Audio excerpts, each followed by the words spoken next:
Hi everyone. So in the video enakana 12th biology வந்து பாத்தீங்கன்னா key answer.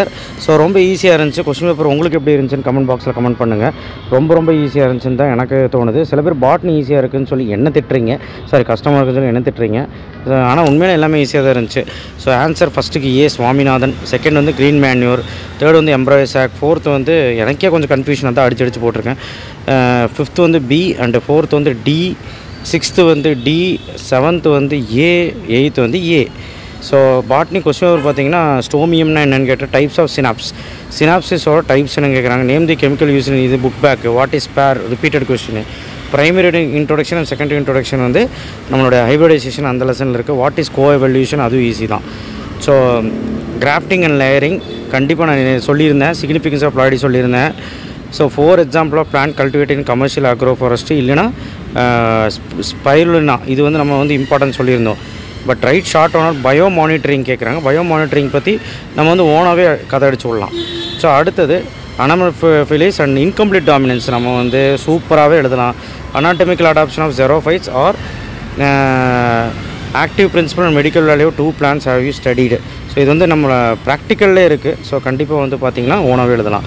So அடுத்தது zoology வந்து பார்த்திங்கன்னா பி, அடுத்த second answer A, third answer வந்து C, fourth answer D, fifth answer வந்து A, sixth answer B and seventh answer D and eighth answer வந்து D. So இந்த பிடிஎஃப் கீழே கொடுக்குறேன், செக் பண்ணிக்கோ. நான் ஃபாஸ்ட்டாக சொல்லியிருப்பேன். ஸோ இதில் பாருங்கள் 3 layers of uterine wall. So அந்த இது படிச்சிங்கன்னா பேர் என்ன மென்ஸ்ட்ரல் படிச்சிங்கன்னா கூட இது எழுதிடலாம். நான்சென்ஸ் கோடன்ஸ் இன் ஜெனட்டிக் கோட் இல்லைனா கன்வர்ஜ் ரெவல்யூஷன், டைவர்ஜ் ரெவல்யூஷன் இதுவும் எழுதலாம்.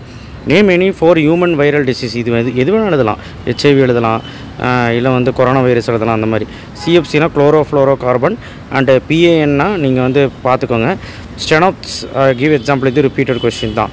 ஸோ நான் கம்பல்சரி கூட ஈஸின்னு தான் சொல்லுவேன். வாட் இஸ் பை ரீஜெனரேஷன் இது இஸ் தான் 3 அப்ளிகேஷன் ஆஃப் காரியோ டைப்பிங் கண்டிப்பாக எழுதியிருப்பீங்க எல்லோரும். சிங்கிள் செல் ப்ரோட்டீன் வந்து பாட்னி எடுத்து எழுதினாலும் சரி write its uses.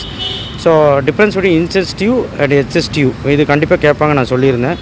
So what are the multiple important cells involved in replenish adult tissue, what is the rich source for it இது வந்து ஓனாக கேட்டிருக்காங்க. ஸோ அடுத்தது structure of human sperm, haemoglobin கண்டிப்பாக இது ரெண்டுமே ரிப்பீட்டு. இது ரெண்டுமே எழுதலாம் ஏதோ ஒன்று. ஹியூமன் ஆக்டிவிட்டி காசிங் பயோடைவர்சிட்டிலாம் நம்ம சொன்னது அப்படியே வந்திருக்கு. இல்லைனா structure of RNA which plays an important vital role in protein synthesis by transferring amino acid with diagram. TRNA தான் அப்படி கேட்குறாங்க. ஸோ இதுவே எழுதிட்டு போயிடலாம். தேங்க்யூ. ஷேர் பண்ணுங்கள், சப்ஸ்கிரைப் பண்ணுங்கள், மறக்காமல் லைக்கான ப்ரெஸ் பண்ணுங்கள். பயாலஜி உங்களுக்கு எப்படி இருந்துச்சுன்னு கமெண்ட் பாக்ஸில் கமெண்ட் பண்ணுங்கள்.